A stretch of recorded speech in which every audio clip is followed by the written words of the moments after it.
రేవంత్. ఇక రైతు బీమా ప్రీమియం ఇదే రైతు బీమా ప్రీమియం పూర్తిగా చెల్లింపు 2.5 ఏళ్లలో 66,038 రైతు కుటుంబాలకు 3,301.90 కోట్ల లబ్ధి అంటున్నారు మంత్రి తుమ్మల నాగేశ్వరరావు. ఈ వార్త రైతుల బీమాకు సంబంధించింది.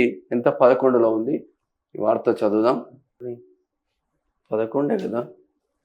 బీఆర్ఎస్ కౌన్సిలింగ్ పర్యాటకం గాంధీ భవన్ 11 అంటాడు, 11లో లేదు. ఓ పేపర్ గాలిపోను ఎట్లా అవుతుంది నాయన. వీడి 11 అని చెప్పి 11 13 కొడితే 11 వచ్చింది. రైతు బీమా ప్రీమియం పూర్తిగా చెల్లింపు 2.5 ఏళ్లలో 66,038 రైతు కుటుంబాలకు 3,301.90 కోట్ల లబ్ధి వెల్లడించిన మంత్రి తుమ్మల.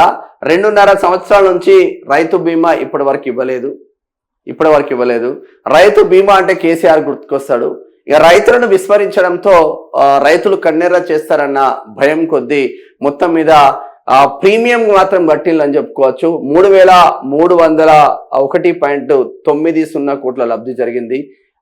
ఇక్కడ ప్రీమియం కట్టడంతోనే 5 లక్షలు ఎవరైతే రైతులు చనిపోయినలో వాళ్ళ ఖాతాలోకి ఇప్పుడు డబ్బులు కూడా వచ్చే ఆస్కారం మాత్రం కనిపిస్తా ఉంది. ఒకసారి చూద్దాం. ఇది రైతు బీమా పథకానికి సంబంధించి ఎల్ఐసికి చెల్లించాల్సిన ప్రీమియం పెండింగ్ ఉండడంతో బీమా క్లైమ్లు నిలిచిపోయాయి అనే అంశంపై ప్రభుత్వం స్పందించింది. ఎల్ఐసికి చెల్లించాల్సిన ప్రీమియం అంతా చెల్లించామని వ్యవసాయ మంత్రి తుమ్మల నాగేశ్వరరావు గురువారం ఒక ప్రకటనలో స్పష్టం చేశారు. రైతు మరణిస్తే ఆ కుటుంబానికి ఆర్థిక భరోసా కల్పించే రైతు బీమా పథకాన్ని ప్రభుత్వం అత్యంత బాధ్యతతో అమలు చేస్తుందని తెలిపారు. కాంగ్రెస్ అధికారంలోకి వచ్చిన తర్వాత 66,033 మంది రైతు కుటుంబాలకు రైతు బీమా పథకం ద్వారా లబ్ధి చేకూరిందని వివరించారు.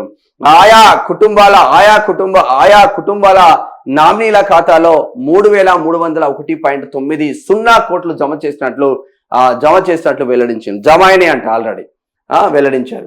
2023 డిసెంబర్ నుంచి ఏడాది ముగిసే వరకు 20,090 కుటుంబాలకు 1,004.50 కోట్లు, 2024 సంవత్సరంలో 25,861 కుటుంబాలకు 1,293.05 కోట్లు బీమా సాయంగా అందినట్లు తెలిపారు. 2025-26 సంవత్సరానికి రాష్ట్రంలో 42.16 లక్షల మంది రైతు బీమా పథకంలో నమోదు చేసుకున్నారు.